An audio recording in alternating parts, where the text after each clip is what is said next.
L'autre titre à la une ce soir à 22h46, j'y arrive sur BFM TV, c'est cette menace qui plane plus que jamais au-dessus de nos têtes, celle de mesures toujours plus strictes pour lutter contre le Covid.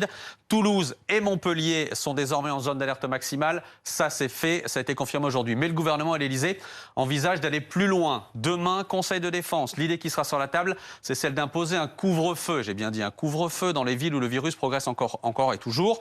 On les connaît les villes en première ligne face au Covid, on les a, vous voyez peut-être la carte s'afficher ce soir, la voilà.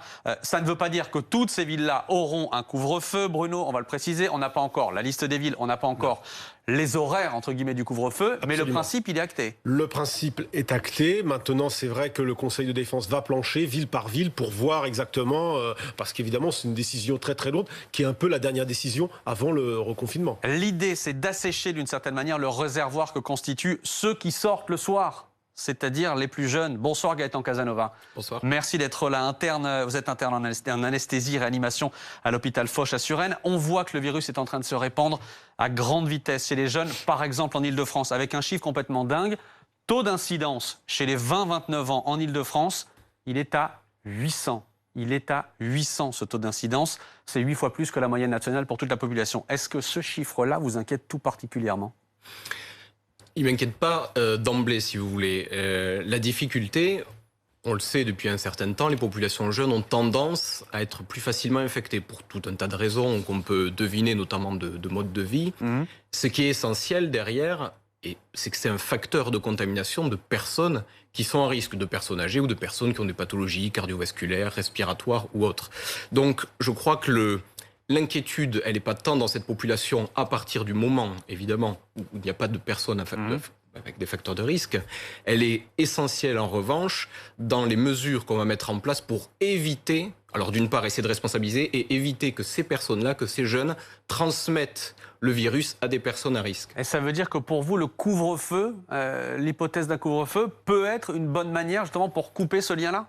Alors ça, c'est difficile pour moi de le dire. Je crois que c'est d'une part une question d'épidémiologiste et d'autre part, on voit bien que en Europe et dans le monde, les mesures de lutte contre le Covid, elles sont très diverses et pour l'instant, on n'a aucune solution miracle. Ça, je crois que c'est vraiment de l'ordre de la décision politique. C'est une situation qui est difficile. Ce qui est important, en revanche, pour moi, je pense, et c'est là, je crois, où le gouvernement a peut-être un peu péché, c'est la nécessité d'avoir vraiment des mesures qui soient parfaitement claires. Parce que lorsqu'on n'est pas clair, on prend le risque de la défiance des populations qui finissent par faire un peu les choses comme elles le sentent. La clarté, je crois vraiment que c'est un des éléments majeur pour arriver à être efficace. C'est ce que doit, Nora Madi, c'est ce que doit remettre le président de la République qui s'exprimera mercredi soir, de la clarté. Remettre de la clarté, effectivement, remettre une ligne, parce que de fait, bon, on s'était plutôt, enfin les collectivités locales avaient plutôt bien accepté le fait d'être associées à la décision, etc.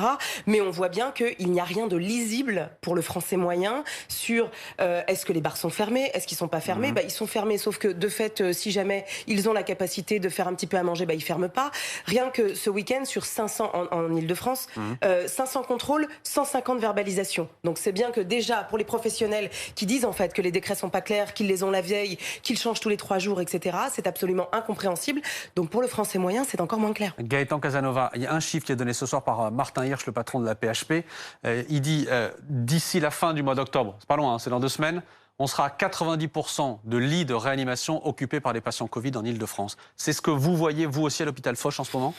Alors, pour l'instant, c'est pas ce qu'on constate. Je crois que la vraie difficulté, et encore une fois, ça rejoint ce que je disais avant, c'est d'arriver à imaginer quels vont être les taux d'occupation des réanimations, quel va être le taux d'hospitalisation. Il faut pas oublier aussi qu'on est en période de grippe, qui est aussi une épidémie, et qui envoie aussi des gens en réanimation. Ça fait énormément de facteurs à gérer. Je le sais pas, à mon avis, c'est des prédictions peut-être... Mais vous, chez vous, en réa, par exemple, comment ça se passe ? Pour l'instant, en tout cas, la réanimation n'est pas saturée. Je crois que l'avantage qu'on a par rapport à la première vague, c'est que les établissements hospitaliers, les établissements de santé en général ont réussi maintenant à avoir les moyens logistiques, la capacité de réagir et de s'adapter plus facilement, avec toujours un manque de moyens, mais à mieux s'adapter. Donc je crois qu'on arrivera relativement bien à prendre la charge de face si elle devait arriver. Ce qui est certain, c'est qu'à Foch, on arrive à la fois à maintenir une activité satisfaisante et à la fois à prendre en charge les patients sans que pour l'instant il y ait de problème. Conseil de défense demain matin, je le rappelle, avec des annonces peut-être dans la foulée demain ou mercredi.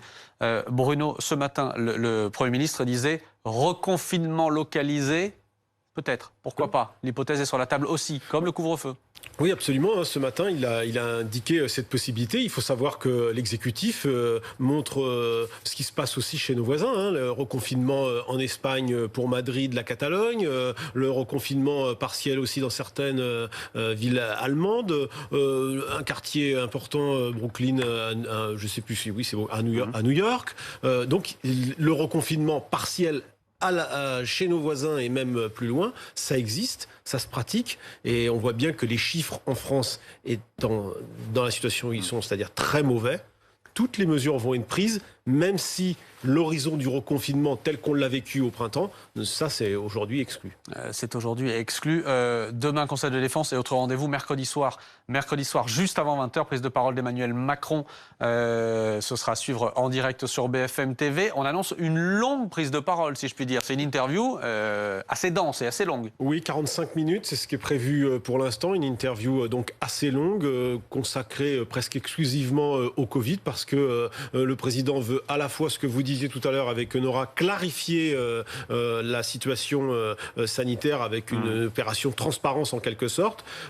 Ensuite, donner de la lisibilité à la stratégie, parce que je crois qu'il y a beaucoup de Français qui sont un peu perdus. Et puis aussi le troisième point, parce que c'est vrai qu'Emmanuel Macron, tout l'été, a dit il faut vivre avec le Covid. Donc c'est aussi dessiner un horizon de se vivre avec le Covid qui, hélas, va sans doute durer plusieurs mois. Alors, on va continuer à en parler avec le plus de Sonia Carneiro. Sonia, on continue d'en apprendre, évidemment, sur le coronavirus. Et selon une nouvelle étude australienne cette fois, le virus peut survivre sur certains objets beaucoup plus longtemps qu'on ne l'avait au départ envisagé. Oui, alors Maxime, Nora et Bruno, est-ce que vous désinfectez vos objets du quotidien, comme votre téléphone ou vos clés, par exemple? Ça m'arrive. Ah, Nora, pas du tout. Jamais. Jamais? Bon. Pas suffisamment.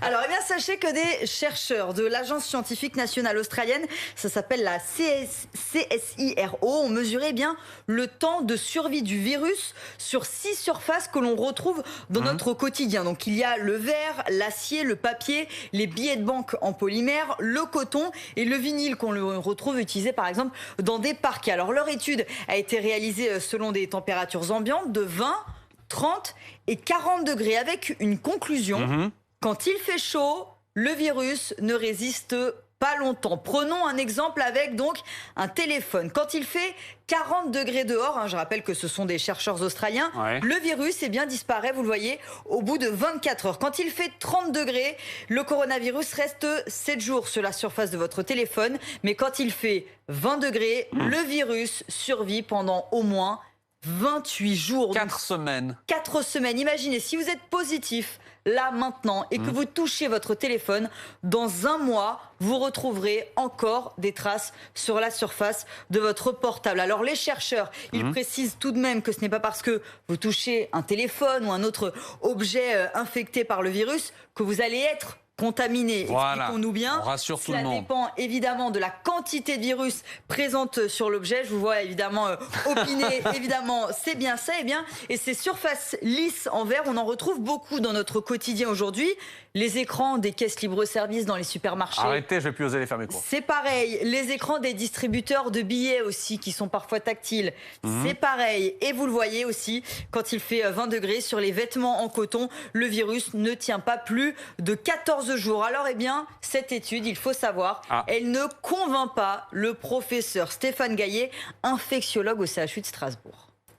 Cela ne doit pas nous faire peur. Cela ne doit pas nous faire penser que l'on va pouvoir se contaminer facilement avec l'environnement. Non, c'est essentiellement une contamination interhumaine par les micro-gouttelettes de salive. On n'a jamais pu montrer que beaucoup de personnes se contaminaient à partir de l'environnement.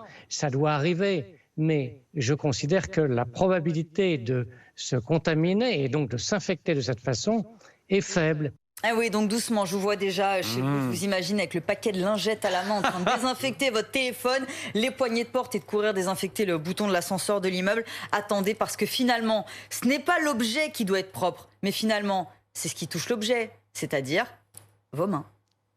Le plus sage n'est pas de s'évertuer à désinfecter l'environnement, mais d'avoir la mémoire de ses mains et d'appliquer sur ses mains des mesures d'hygiène, c'est-à-dire qu'il faut se nettoyer, se laver ou se décontaminer les mains chaque fois qu'elles vont entrer en contact soit avec ses lèvres, soit avec le tour de sa bouche, soit avec son visage de façon générale.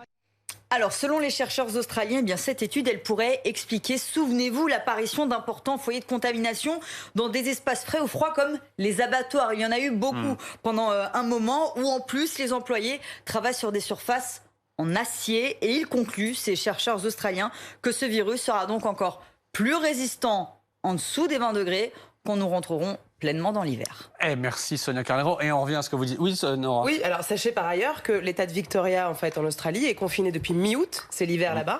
Il ne déconfine peut-être que le 28 octobre. Oui, ils ont encore 2 semaines. Gaëtan Casanova, ça rejoint ce que vous disiez tout à l'heure concernant les virus et ceux qui vont, j'allais dire, s'entrechoquer dans nos vies en ce moment. Le coronavirus et la grippe. C'est des virus qui aiment encore une fois le froid aussi.